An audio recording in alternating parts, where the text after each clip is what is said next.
Well, thank you so much, council members, for having us. I'm Hillary Armstrong, and I'm a Deputy Director with the County of Santa Clara, California Office of Supportive Housing. And I'm joined here by my colleague, our COC lead, Laura Ortega-Fuentes. And we're very grateful for the opportunity to be with you all today. Sorry, we're virtual, but we appreciate the opportunity.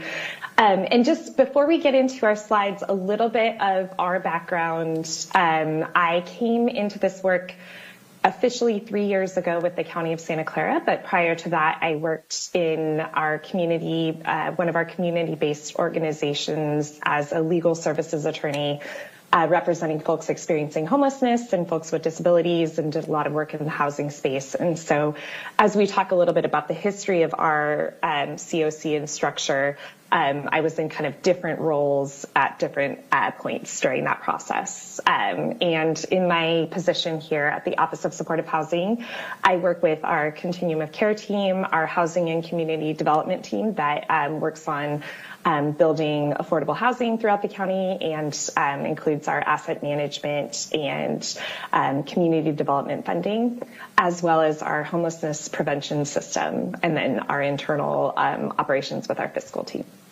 So with that, I'll hand it over to Laura for a quick introduction, and then we'll get into our slides. Thank you, Hillary. As Hillary mentioned, I'm Laura Ortega-Fuentes, and I'm the manager for our Continuum of Care team at the Office of Supportive Housing. I'm newer to the county. I came to the county in November.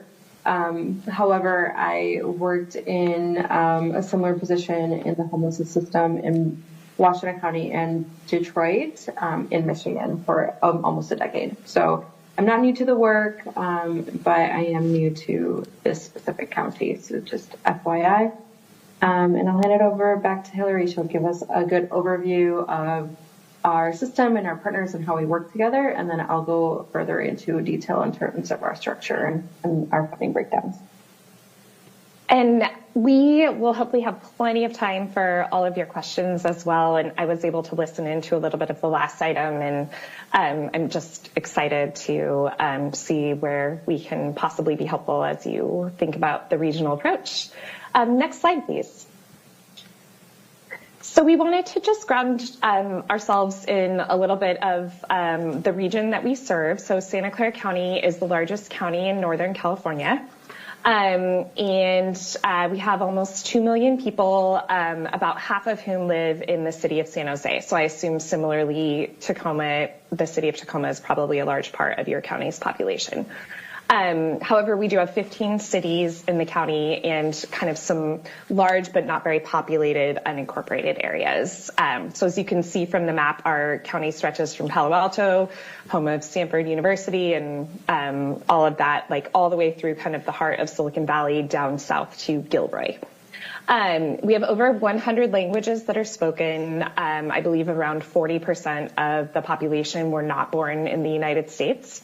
And our demographics trend about 1/4 white, non-Hispanic Latino, 42% Asian American, 25% Hispanic Latino, Latine, and 3% Black or African American, though that population is very overrepresented in our unhoused population, more around 17%. So that's one of the kind of equity issues we're very focused on, is the overrepresentation of folks who are Black or African American or of African ancestry in our folks that we're serving.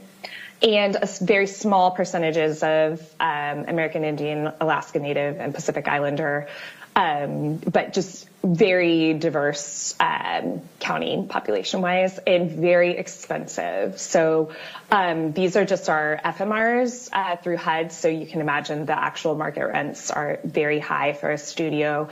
It's almost $2,400 a month, and for a 3-bedroom apartment or home, it's $4,000 a month. So just extremely expensive. Next slide, please. So we also wanted to share our point in time data just as kind of grounding, the number, I think we all know kind of the the limitations of the point-in-time count. However, it's also just for us a good way to kind of track where we are. And you can see that our homeless population by year since 2019 has been pretty steady around the 10,000 mark in our county. And like many parts of California, really high unsheltered population. So we have about 75% of our unhoused population is unsheltered, which is similar, I think, across the state.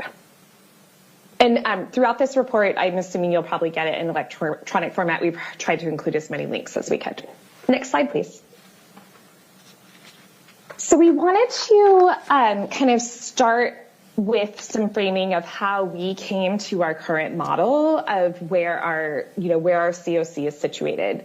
Also with the kind of overall picture that everything is a work in progress. And so I think, I was looking at your county's community plan document just now and noted the looking into the unified funding agency model. That is something that we are exploring. We aren't there yet. So I think we're all on a journey. We're in different parts of the journey. And I think this chance to learn from each other is really like one of the best parts of doing this work. Next slide, please. So our community's response is very much anchored in a collective impact model where we are working across the spectrum of providers and members of our community to develop mutually reinforcing strategies and really drive system change. And so we'll talk in a little bit about kind of the history of our homelessness response in this county.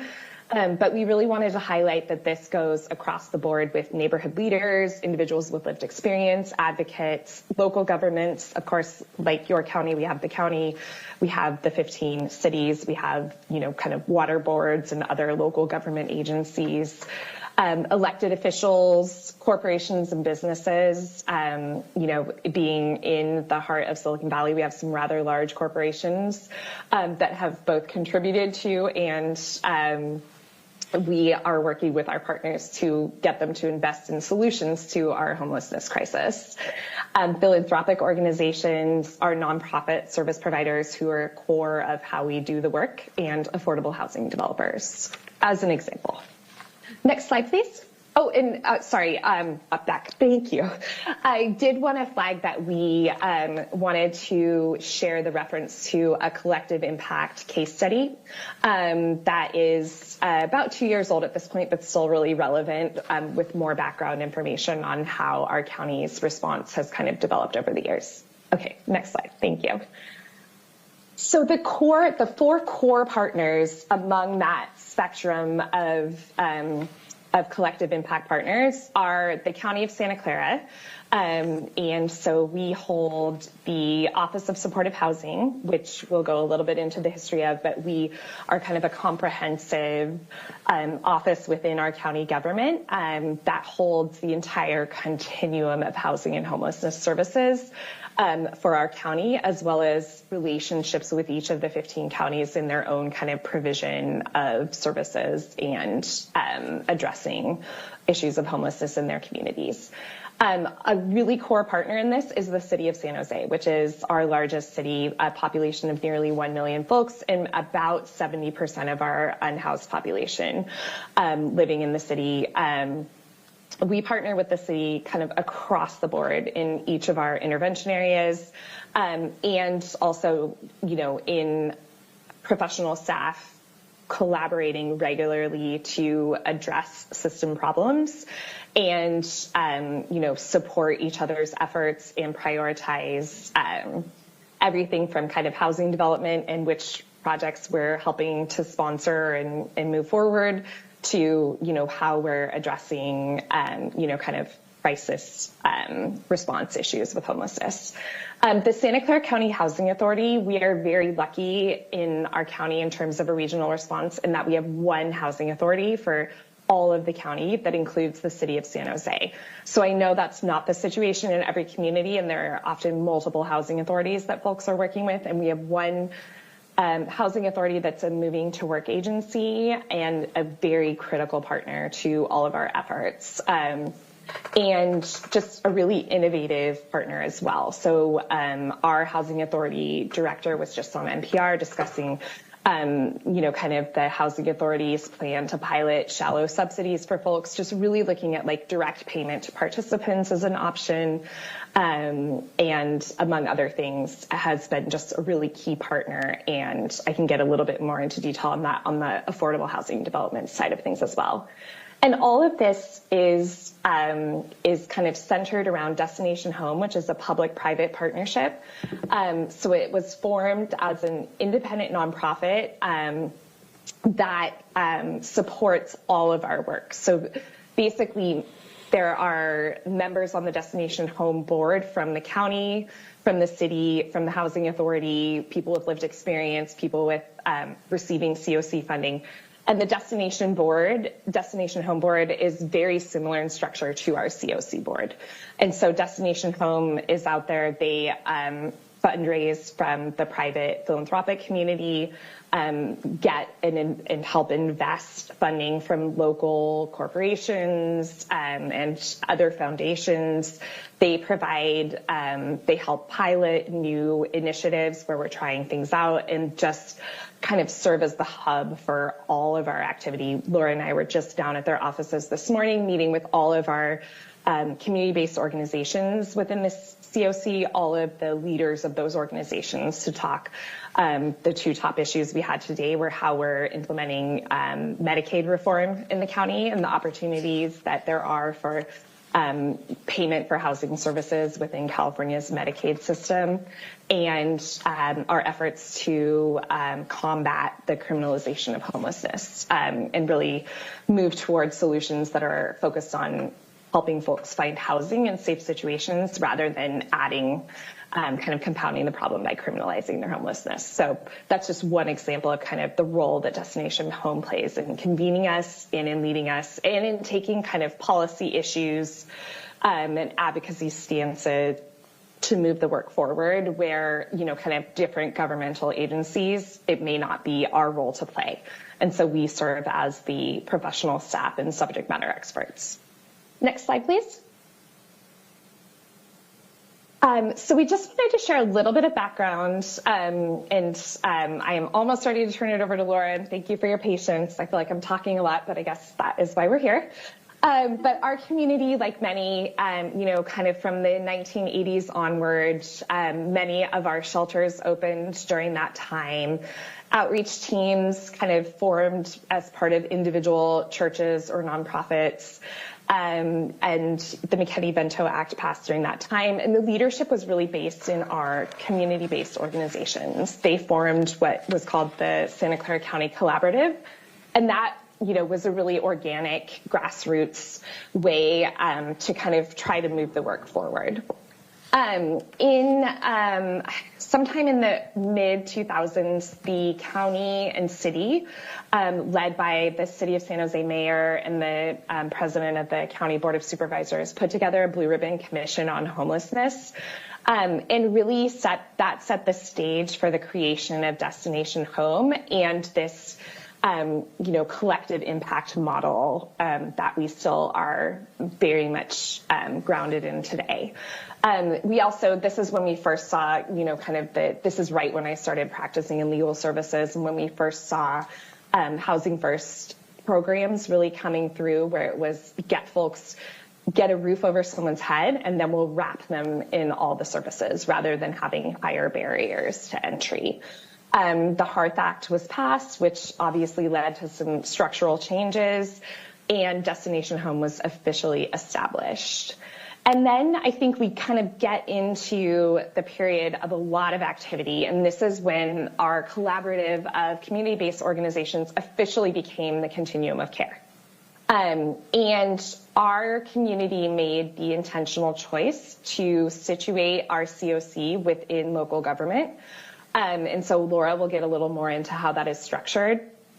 And this was not without kind of some fear among community. At that point, I was in a community-based organization of kind of losing that, being in touch with, the situation on the ground and the nimbleness that a community-based response can really provide. That said, I think having it within local government has allowed for kind of a level of accountability and coordination that has really helped strengthen our collective response.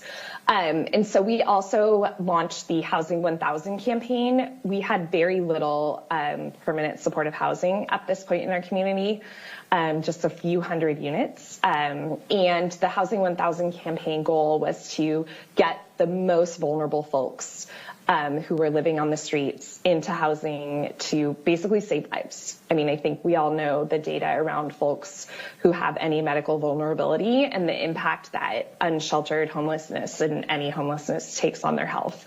And so it was really focused on how do we identify those folks, the beginnings of a coordinated entry system where we identify folks. It's not just about who can call X affordable housing building that's opening up and get on the wait list first, but really about triaging based on the level of need for folks. This also is the same point at which the Office of Supportive Housing was formed. It's the same year my daughter was born, so it's easy for me to remember how old OSH is. We're 9.5 at this point. And this actually formed as a combination from our county. It was basically 4 people at the beginning. So it was a couple of people in planning who did our CDBG work and a couple people in our mental health department at that point, which is now integrated behavioral health department, who were housing and homelessness concerns coordinators. So if there was a cold weather event, they would muster up resources and make sure providers knew where to get blankets and where people could go for a warming center or that sort of thing. So it was really just this small, scrappy group. And now we have 140 FTE and manage a multi-million-dollar budget. So it's really kind of amazing how much our department has grown in just the 9 years and how much kind of that has allowed us to leverage different funding opportunities and partnerships. Destination Home at that point also did a study on the cost of homelessness in Silicon Valley to really make the case for investment in housing. And this was one of the precursors to the next phase, 2015 to 2020, where the voters in Santa Clara County passed a $950 million housing bond. And this was just a huge moment for us, and it had to pass by 2/3 of the vote. And it squeaked by in an amazing campaign. And really has set the stage for a lot of our success. And so we'll talk a little bit about that. But this is also when we developed our first community plan to end homelessness. So this was our 5-year plan and roadmap. And I remember being in some of the planning sessions and just gathering together voices from across the community to really, it was a very, many of the goals I saw reflected in your comprehensive plan of focusing on the person, person-centered services, really, kind of addressing the needs of specified populations and kind of marshaling all of our resources in a coordinated way. We also launched a homelessness prevention system that now has a $30 million per year budget. We serve almost 3,000 families per year and provide really flexible rental assistance and other financial assistance, case management, legal services. When I was in the legal services community, I was in this initial pilot group where we were helping folks with eviction defense, but really wrap around flexible investment. We had kind of one-time emergency financial assistance or deposit help, but this was not, time limited, obviously, to at some point, folks, it's not sustainable for folks, but really allowing for a much more flexible investment and to meet families and households with where their needs were. And we've had some exciting, we've done another thing I will say about Destination Home and their role is they've helped to organize and help to fund randomized controlled trials of some of our interventions. So one of them is our homelessness prevention system. We have evidence-based, kind of showing the effectiveness of this intervention, and Destination Home is working to scale that model across the country. And so just really, I think that's one of the key components of the collective impact model as well, is really making sure that we're evaluating to make sure our interventions are working and our pilots are effective. And if they are, then helping to kind of share those more broadly.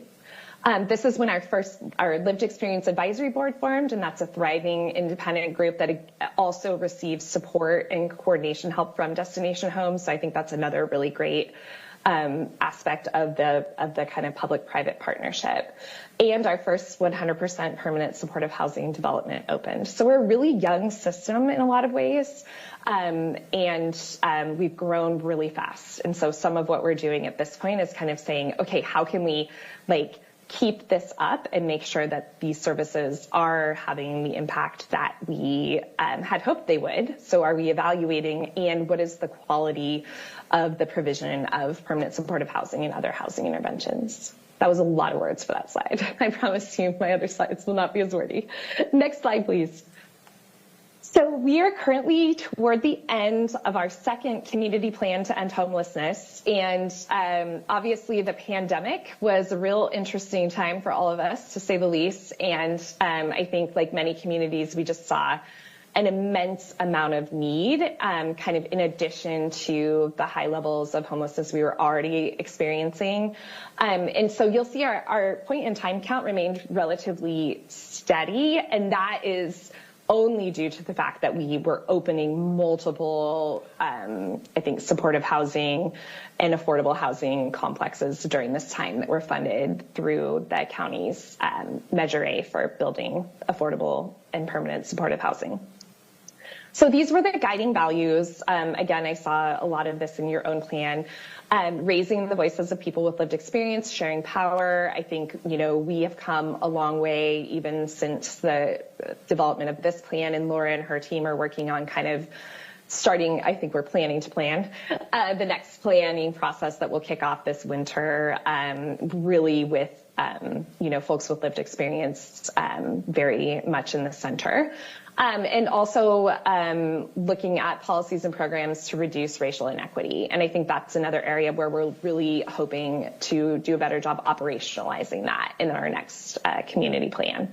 And we just had so much input from the community. I was part of the planning process in 2019, a little bit pre-pandemic, and just going out, talking to people, hearing their concerns, and pulling together subject matter experts and just lots of data to kind of inform the process. So next slide. So our plan is built on 3 core strategies. Again, I saw these reflected in your plan as well. And so I think strategy 1 is to address the root causes of homelessness through system and policy change. I think one of the biggest things we have to show in this area is just a large number of basic income pilots that we've been trying out in Santa Clara County. It's a really cool, we started with one for youth basically exiting foster care, and now we have a number, I think up to 7 different pilots, and folks on the COC team have been involved in one of the pilots focusing on unhoused folks who are graduating from high school, and just really this idea that if even just a little bit of money can really help, with those things like the unplanned car repair bill or the unplanned medical bill, the things that can really throw a household or an individual off kilter and potentially into homelessness, or make it more difficult to get out of homelessness. Strategy 2 is expanding our homelessness prevention, which we have done. We have a group of 19 community-based providers where folks can walk in and seek assistance through our homelessness prevention system, and to expand all of our housing programs to meet the need, and then to improve the quality of life for unsheltered individuals and create healthy neighborhoods for all. And I think this is one of those huge challenges, I think, for all of our communities, is how do we balance resources in this world of not enough resources, especially from the federal level, of where we know we need to invest in permanent housing, but knowing that those projects take, on average, probably 4 to 7 years to come online, and folks are living on the streets. And so how do we balance, sheltering folks? How do we look at, different interim programs where we're leveraging some housing authority subsidies while folks are waiting for their permanent supportive housing placement? How do we, address, kind of the pressure around cities that they're getting from some of their citizens to clear encampments, and all of those things are kind of living in strategy 3. And I just wanted to share a little bit more about our affordable housing development on the next slide before I turn it over to Laura to dive in on our COC structure.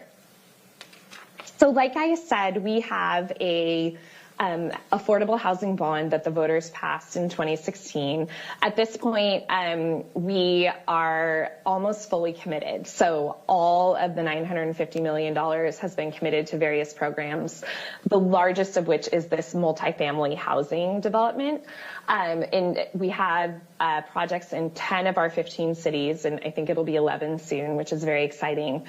There was some renovation of units. There are 56 new housing developments that opened or will open in the next couple of years. We have a first-time home buyer program. We also have some kind of mixed income developments and home ownership projects and other, kind of affordable housing bond. We have a couple of teacher projects and projects for folks with intellectual and developmental disabilities. So these are 3 real projects. The top left corner is Quetzal Gardens that opened in our east side of San Jose, which is one of the kind of really vibrant communities. This project has a blend of different supportive housing, rapid rehousing, and units for families, and it has like community-based organization space. The top right is the veranda. That was our first Measure A project. It's a 20-unit building for seniors in Cupertino, which is one of our it's where the headquarters of Apple are, and typically very wealthy community.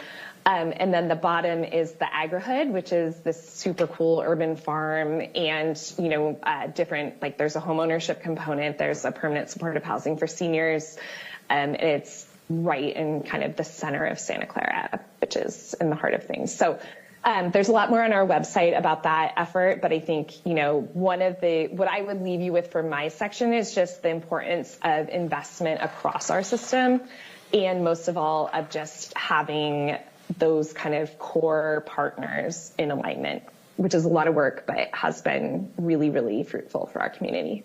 So with that, I'll hand it over to Laura. Thank you so much, Hillary. I really love hearing about all the work that happened to get us to where we are now.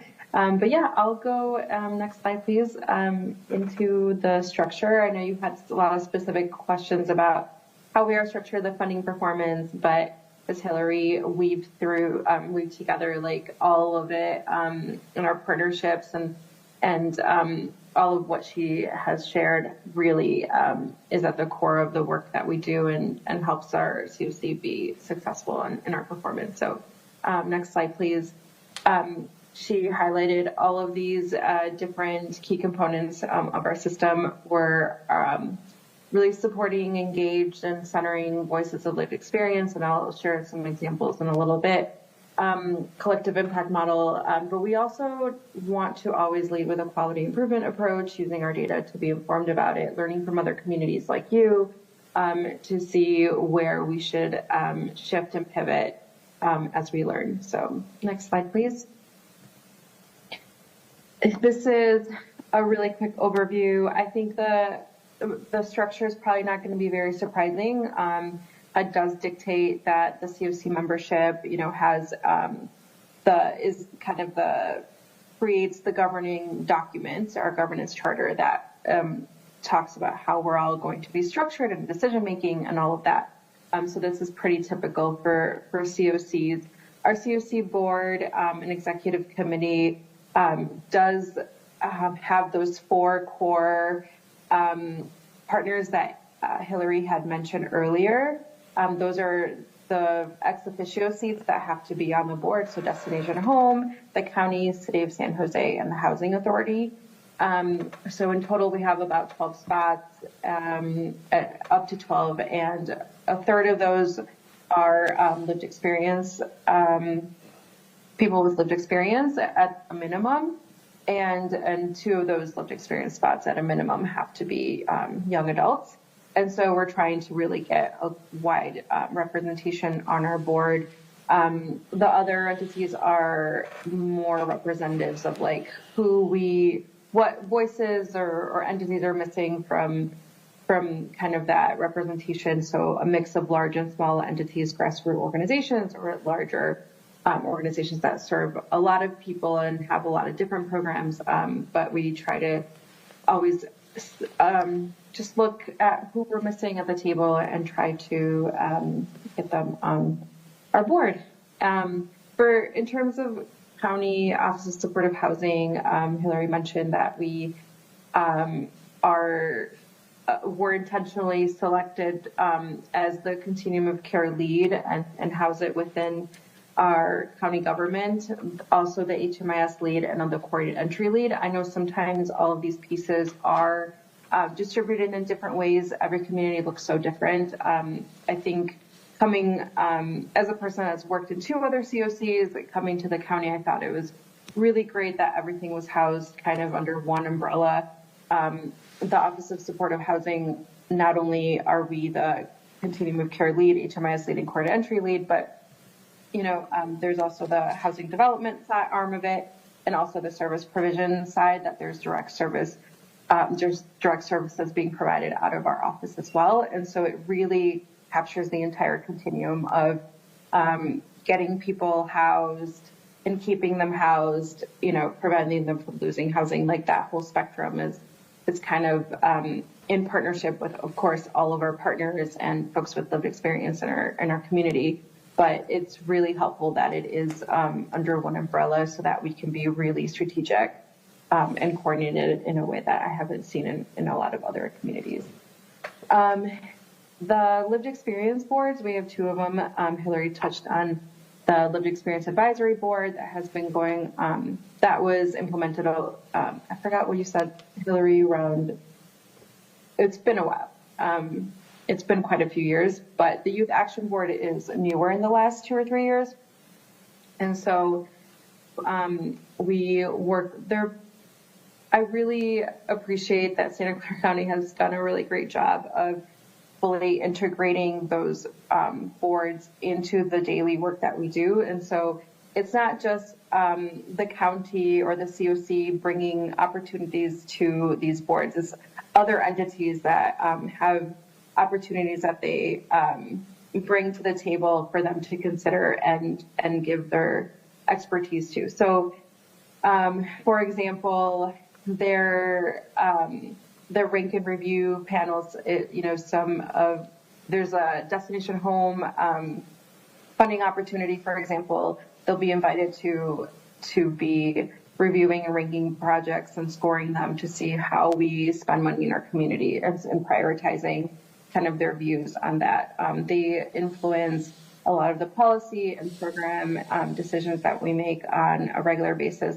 Our Youth Action Board is really involved. There's 2 members that are called YHDP coordinators, and so they're involved in those YHDP programs in helping to create surveys so that we understand how participants are faring and what they want to see in terms of changes, et cetera. So there's a lot of opportunities there, and they are very well integrated into kind of everything that we do and the committees that we run. We're also always thinking about ways to support them better and compensate them more equitably and all of that. So we are always thinking about how can we best support the people that bring the lived experience expertise to our work.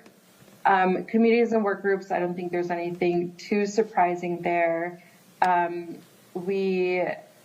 So I won't go into those too much. But yeah, we're always happy to go more in depth at another point as well. Next slide, please. This is the breakdown of our funding. You can see that,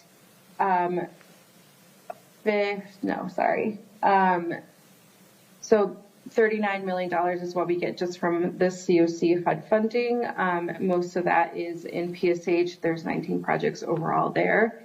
I would point out that like 70% of the funds received are grants directly to Santa Clara County OSH.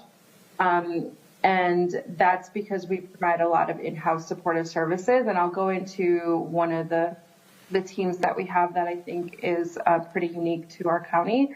And we also contract through providers. We're also able to provide the COC match for a lot of of these funds. So, I mean, that's also a benefit. So that's, I think, unique that a COC lead entity also has a large portion of funding that comes directly to them so that they can provide in-house services or contract out those services. So that's something I wanted to highlight. In 2021, we did become a YHCP community, and so we have 5.3 million. Of that, 39 million is in YHCP funds. Next slide, please. And this is a outline of our coordinated entry system. In terms of access, we take a no wrong door approach. So this means that people can access, the assessment process and be prioritized based on need for housing opportunities. There's just so many different entry points. So the typical ones like shelter, outreach, direct service programs, of course, but we do have a large number of HMIS partner agencies and HMIS users. And while this creates a lot of data quality issues that we constantly are working on, we are prioritizing the people that need services rather than our data, right? Like we of course have data that we can use and utilize but we have to be really careful about our data quality. But we want to make sure that we're just being as accessible as possible in terms of how people are assessed and gain access into our resources. So our assessment is a standardized assessment. Right now we're using the VI SPDAT, and we are working with our community and folks with lived experience and our agencies to create our own common assessment tool that is going into a pilot phase soon, but we've been working on that for a couple of years and worked on with a committee of people with lived experience that really talked about what was a priority for them in terms of what should be considered in the tool. And that is how we have built our tool, centered around those principles and priorities. So right now we're using the VI SPDAT. And so depending on level of need, they go onto our community housing queue, which is our by name list of people, again, that are needing housing resources. And again, they're prioritized by level of need and acuity and other factors that we determine at a local level.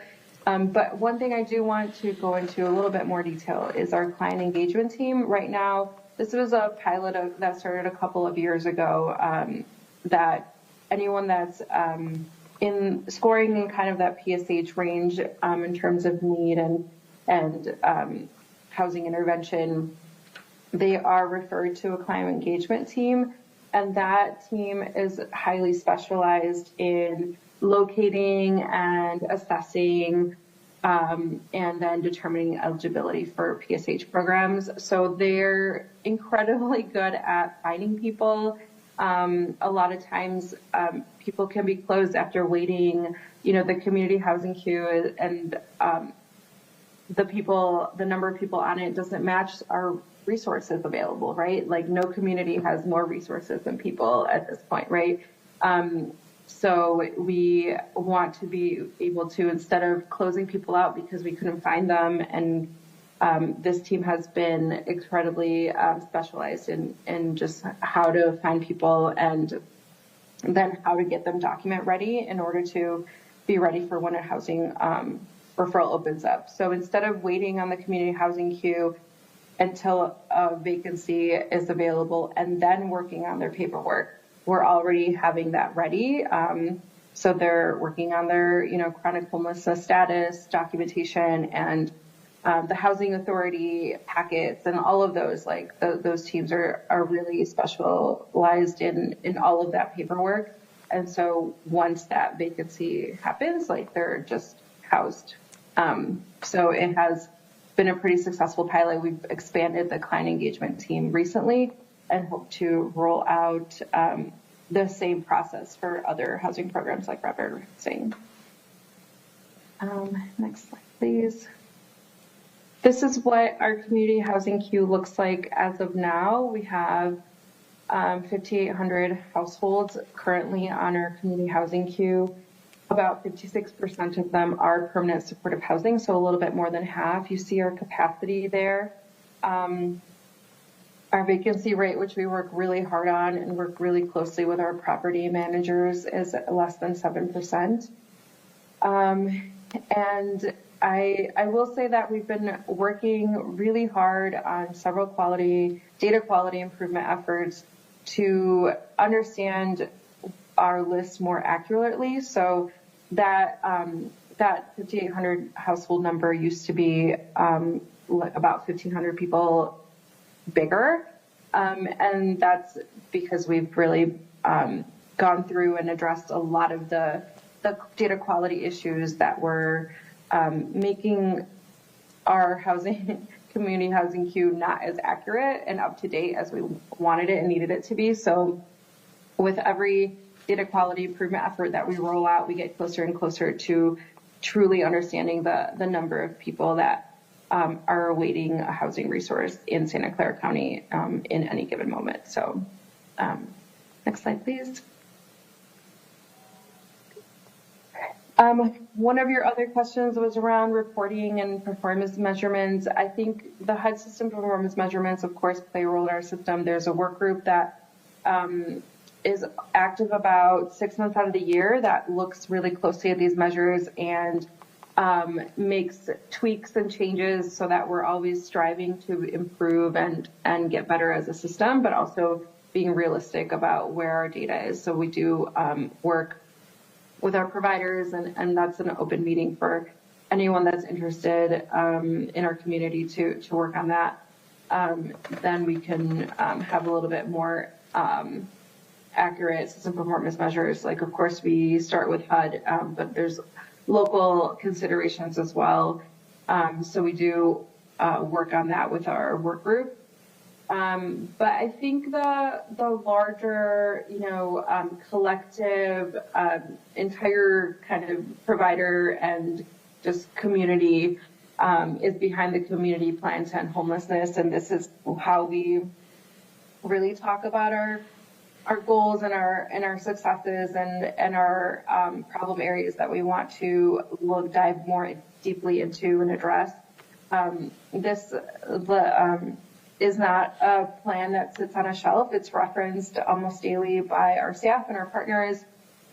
It's something that we work really closely with Destination Home on having updates at the 6-month mark and the year mark for that 5-year plan. So every 6 months, we are looking at how our measures are changing, how our goals are how we're moving towards our goals.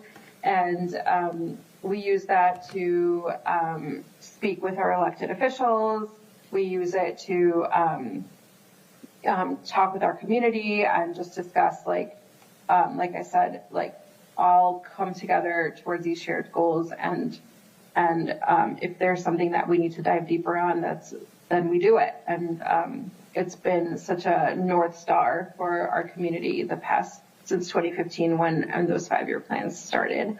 And there's kind of a similar committee to you all that are here today. We have our County Housing, Land Use, Environment, and Transportation Committee. And so monthly we do report to that committee and about our community plan to end homelessness goals. And then we also do a monthly deep dive into a specific program, and that program changes every month. So every 6 months, I think we highlight a specific program. For example, we just did our reentry programs, and before that was our rapid housing programs. So those will be highlighted again in 6 months. So that really keeps us on track too, and it keeps our elected officials informed of our progress as well. Next slide, please. And I'll quickly go over, this is our last slide other than resources and our contact information, so we can have time for questions. But our community plan to end homelessness, this is kind of a snapshot of where we are. In terms of housing 20,000 people by sometime in 2025, we're 80% to our goal, which is really exciting, and we're on track to meet that. Expanding our homeless prevention system to serve 2,500 people a year. In 2015, that was 200 households a year, so we've really grown a lot. And we did meet that this year. We have already served 2,500 people just this year. So we have, we're going to continue to strive to meet that and serve more and more people. Doubling temporary housing and shelter capacity. We have increased shelter and interim housing or temporary housing capacity by 53%. In terms of our supportive housing capacity, I know Hillary talked a lot about our Measure A. That's a big part of it. That has increased by 15%, and there's a little over 1,000 units in the pipeline. Our goal to reduce annual inflow of people becoming homeless. That means people completing for the first time completing a housing assessment in our system. That to reduce that by 30%. I think this one is something that we are continuing to work on. Our numbers were closer to that 30% reduction, but over the past year it's ticked up, and from last year we're up 7%. So that's something that we've seen tick up since the COVID relief programs have ended, and we've transitioned out of those. A lot of other communities are seeing their numbers tick up as well, but it's something that we're going to continue to work on. And so while our inflow is still lower than our baseline inflow of 2019, it's something that we still need to continue to work on. So now we are going to open the floor for questions. Oh, the next slide is, like Hillary said, throughout the presentation we've linked. These are just some of the key links of, the RCOC landing page, our community plan to end homelessness and destinations home landing page, and then our contacts. So if you ever want to dive deeper into any of these topics, I know when we meet with communities, we get really excited about a pilot or, a specific program or a specific, how did you do that and with what data? And we like to dive deeper with those communities. So we're always happy to host those conversations with ourselves or our partners. And we'll open it for questions. Thank you so much. All right. Thank you very much. You guys have a whole lot going on, and so do appreciate it. We have a couple questions here. We'll start with Committee Member Denson. Thank you, Chair. Thank you. Thank you. There you go. Thank you, Chair. Thank you for being here. I know you guys are incredibly busy with your own county, and we really appreciate you coming here and sharing. I think that's something that I ask staff a lot. Surely someone else has figured some of this out, right? We are looking at other places, and Santa Clara has come up in a number of conversations. So that's really wonderful. We just really appreciate it. I was curious about the bond, so I think this goes to Hillary, but Laura certainly chime in as well. This is amazing, and to really make that concerted effort to build all of that housing right now instead of dragging it out for decades when we need it right now. That's great. I'm curious, two questions. One, you said you were pretty fully committed with this massive amount of money. What's next? Do you think this is enough housing, or are you going to go back and try and get more money for more? And then I'm just curious about that. The second question could possibly be helpful to us in something that we've been discussing recently. You said that you have projects cited in 6 or 10 cities. Something we've struggled with are projects in our rural areas. We've struggled because of zoning mostly, and that's been a real challenge for us. And I'm wondering, do you have projects in your unincorporated areas, and how did you do that? Two really great questions. Thank you, Councilmember. And we live for this. So doesn't matter how busy we are. This is such a good reminder of why we do this work. On the bond, yes, that is a huge topic in our community right now. There was a Bay Area-wide proposal for a regional housing bond to go on the November ballot. And it was really, really close to going onto the ballot. And then that committee voted to actually pull it back. So it's not on the ballot right now.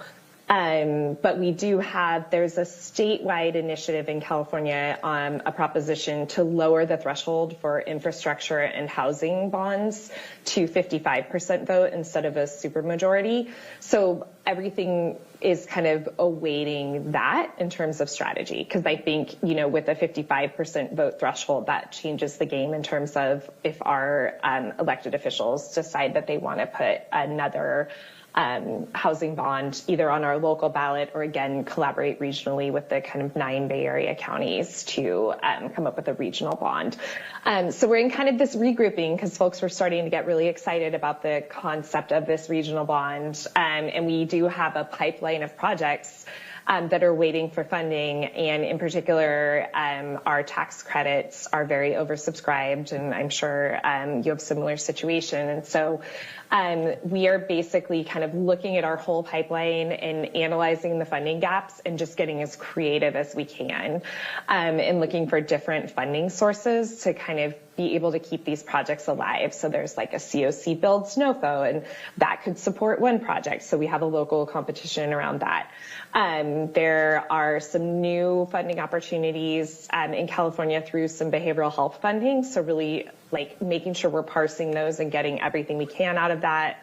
And then there's California's had a home key program using ARPA dollars, really focused on kind of shovel ready and hotel conversions for the most part, in that they have just released their guidelines for the Home Key Plus program. But yeah, we're at a challenging time of kind of having built all this really great momentum, having worked really closely with the developer community, and now having to really get kind of creative as the resources are a bit dwindling. So it's a little TBD with what's next. In terms of projects in rural areas, such a good question. So we have one of our projects that's just about to open has a focus on ag workers. It's in our South County. It's in Morgan Hill, which is one of our South County communities. It is in the incorporated portion of Morgan Hill, but very much adjacent to some of the more rural areas, and has set aside, I think, about a third of the units for agricultural workers and their families. So this is a new pilot. We are looking kind of across the county at opportunities to really build out more agricultural worker housing in our community, because that's a big need. But there are some challenges. So we do have some county-owned land that's in the unincorporated area, but there's issues with sewer connection and, kind of utilities and that sort of thing. So I think it's really a balancing act of like what infrastructure is there to support the housing. And if you did build, like at what scale would you build? Like you're probably not going to build a 5-story apartment building in the middle of farmland. So it's kind of like scaling it and making sure that the project will pencil. So I don't have like a perfect answer there, but it's definitely something we're looking at, and I could connect folks with our team that knows even much more than I do on that front. Hopefully that helped answer your questions. Yes, thank you so much. All right, Councilmember Mello. Thank you, Chair Campbell. As the chair said, thank you for being generous with your time. We really appreciate learning from others. I just have 2 questions, though. Again, as the chair said, I think we could spend a long time learning from you. So thanks for your patience. I'll just focus on 2 questions. One, my first question is about non-congregate shelter options that you've brought online recently, assuming you have. Can you tell us about your non-congregate shelter evolution and what you're offering and how that's changed over the past maybe since COVID, especially? That's my first question. My second question is, we're wrestling as you've listened in at the beginning. We're wrestling with separating the appropriate duties between our Human Services Department staff and the continuum of care. So how do we differentiate roles and responsibilities between county human services, homelessness staff, and continuum of care staff? Wondering if you could shed some light on how you do that, and then also if you could shed some light on non-congregate sheltering and how that's changed since COVID. Sure, happy to touch on both. So we have, kind of really tried to focus new shelter coming online to the extent possible to have it be non-congregate.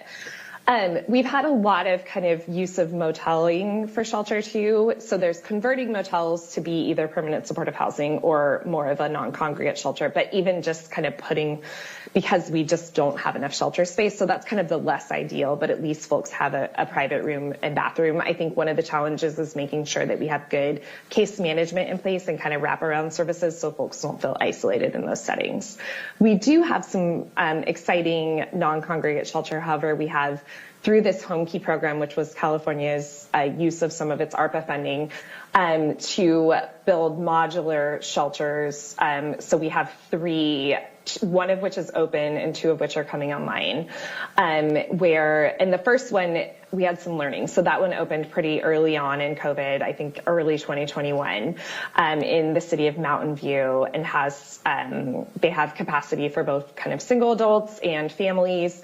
They have private restrooms, but no cooking facilities. So I think that was one of the learnings, was like having a kitchenette makes a big difference for folks. So it's kind of like the baseline of like, okay, a private space to sleep, then it's like a private restroom, and then it's a private kitchen facility. We do have one kind of tiny home community that the county also developed during COVID that has we bring in like a trailer for the restrooms, and we have like a community room. So again, it's like a little bit imperfect, but really trying to make sure we're getting at the concept of like private space. But the newer developments in Palo Alto and in San Jose are going to have kitchenettes, private restroom, and then like a community room. So it's almost, the feel is more like you would think of as an apartment building, but it is designed as a shelter or interim housing. Similarly, the city of San Jose has some programs that they've looked at for non-congregate using like kind of converted shipping containers for one of them. And that one had a really good model of including folks with lived experience in the design to really make it feel homey, because you think of converted shipping container on a converted police lot, you don't think of homey, but they've made it really lovely with a lot of the input and, kind of input into the services design from folks with lived experience as well. So those are some of what we've been doing. And I think more and more we're trying to figure out, kind of the way to make this sustainable in the long run. I think one of the challenges is getting the services funding to continue over the years. So that is question 1. Hopefully that gets at it.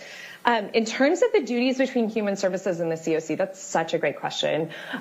So we have, kind of our COC is embedded within our Office of Supportive Housing, but we also have many other kind of human services departments. The County of Santa Clara is big on departments, so we've got like 45.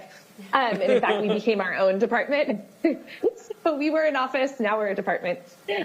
So we love departments. But I think, the pros and cons of that are, making sure we're connecting with all of the other departments, even just within the county who are doing the work, let alone like the 15 cities.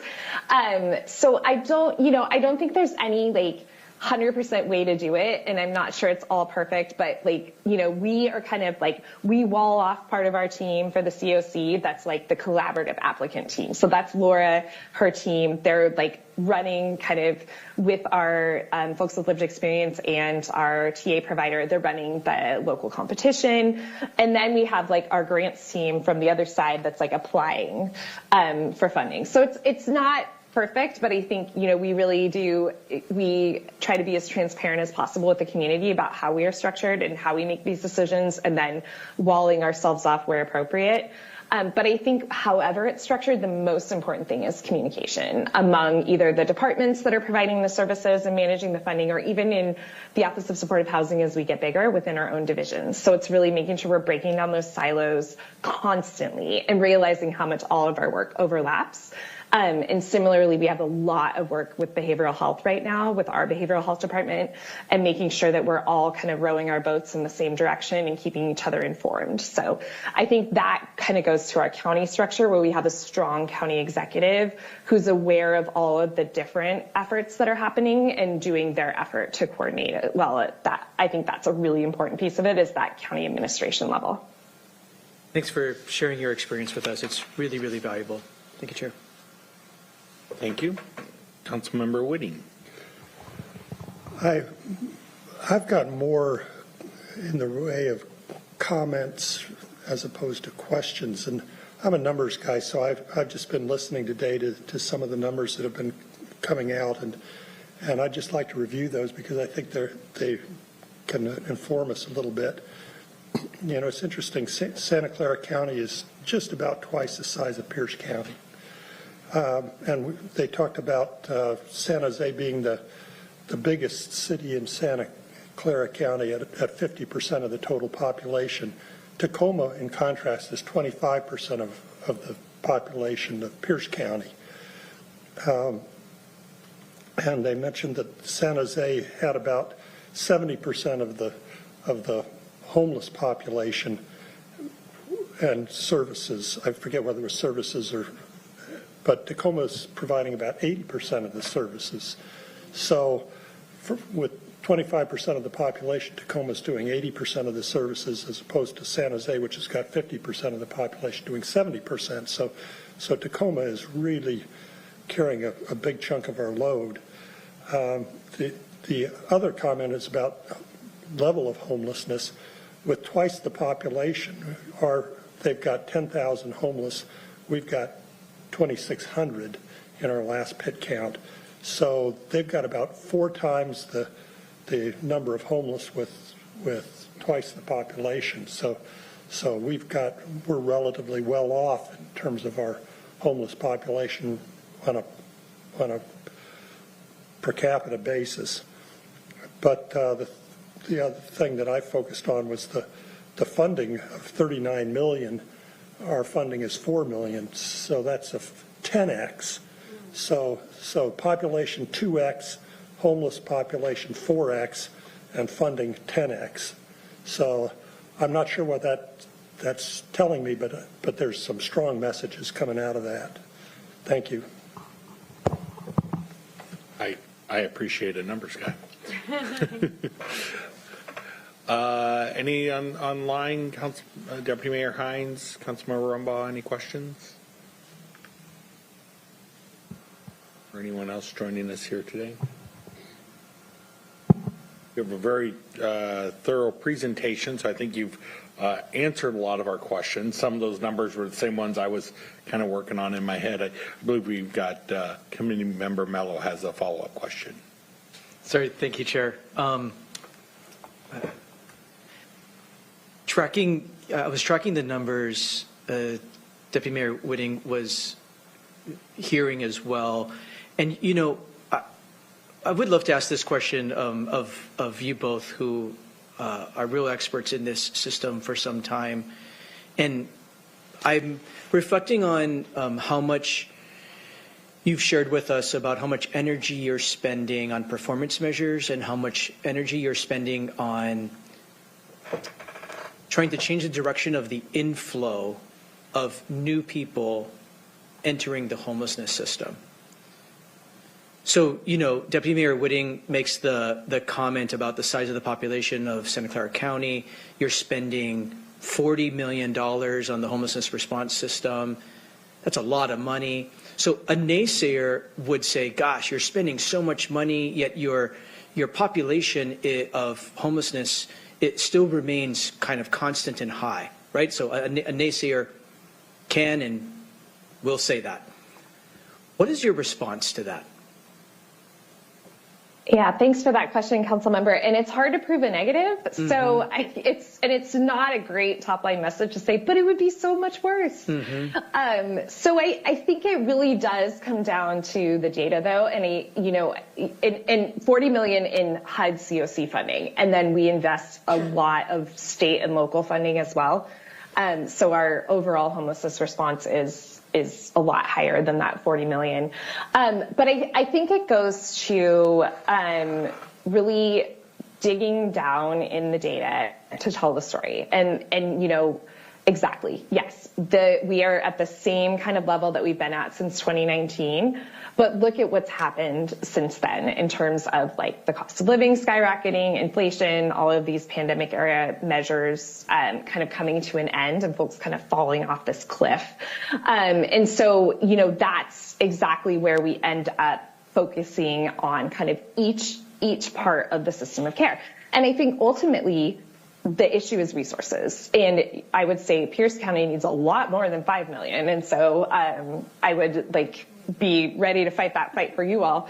And the federal government needs to invest so much more money across the nation in this issue, because I think anything short of the comprehensive from getting people while they're still housed and keeping them housed, preserving all of that affordable housing that's coming up on its expiration of tax credits. So we can be losing affordable housing stock. So we need to preserve, building new affordable and supportive housing, and having sustainable, you know, interim solutions for folks to keep them safe and healthy while they're waiting for something to come online. And it's just, it's straight up, you know, for the numbers people in the room, it's straight up a numbers game. We know what it takes to solve homelessness in California. We know the number of billions of dollars that it takes. We have a study put out by the Corporation for Supportive Housing that shows exactly what it'll take. And it's our investment is nowhere near that amount. So I think that's really the ultimate issue. I really appreciate that. All right. Thank you very much for this and for all the conversation. I'm sure that if we have any follow-up questions, if any committee members or anyone else, you can direct your questions to Ms. Lee Beth Merrick, and she can give you a call. And Ms. Merrick, thank you for coordinating this today. Mm-hmm. It's been very informative, helpful, and helping us to understand a little bit where we benchmark among some others and then see some very successful models. And so we do appreciate it very much. Thank you, and keep us posted. We will. We're always happy to partner. Thank you very much.